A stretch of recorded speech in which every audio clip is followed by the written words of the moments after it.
Hi, my name is Christina Cooney and I am a graduate student clinician at New York University in Practicum 2. Today I will be discussing a non-standardized assessment tool that I have created for my final project. And this tool is a screening instrument targeted for early education, children aged 5 to 8. And this tool is an informal measure to determine whether a full comprehensive evaluation referral is necessary for each child. And it is broken down into multiple categories and sections with different tasks within each. So the first section covers language background of the child and goes into what languages they are fluent in and if they are classified as an English language learner known as an ELL.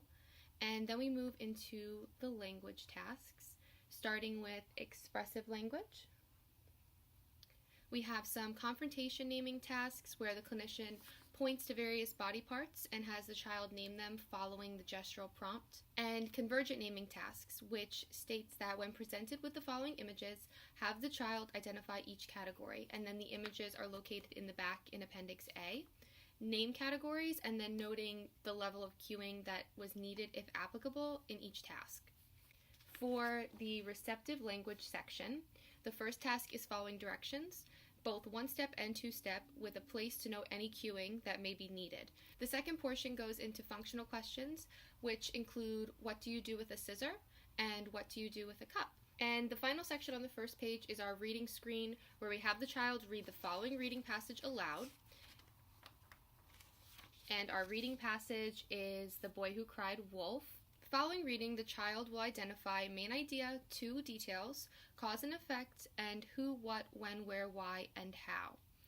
Have the child write their responses to this section to informally measure their writing skills, which is delineated below with check boxes.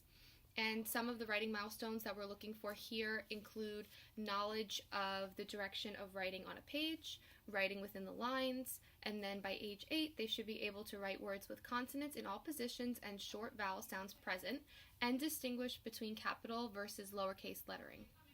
Following writing is articulation, and articulation is covered in the approximate order of acquisition from the earliest developing phonemes to the latest. And the child will read the rainbow passage, which is included here, aloud, and the speech pathologist will assess for any errors during reading. Following this, a narrative production will be screened through having the child engage in a personal narrative about their favorite day ever.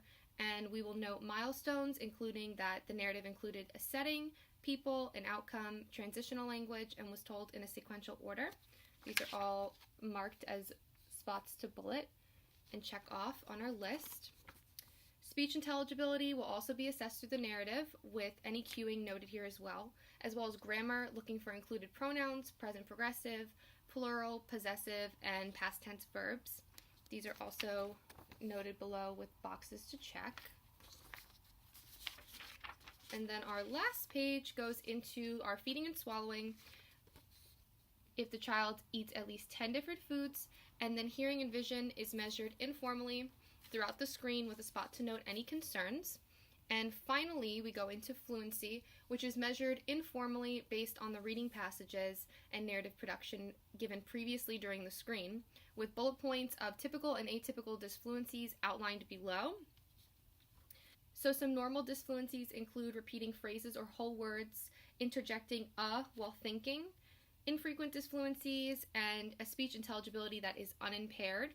And some examples of atypical disfluencies that are listed here are whole word repetitions, part word repetitions, initial sound repetitions, prolongations, blocks, avoidance, and struggling behavior. And these are all listed below on our checklist. So overall, this tool is an effective way to streamline the referral process for children aged 5 to 8 for comprehensive speech language evaluation, and will be very useful in the upcoming practicum experiences. Thank you.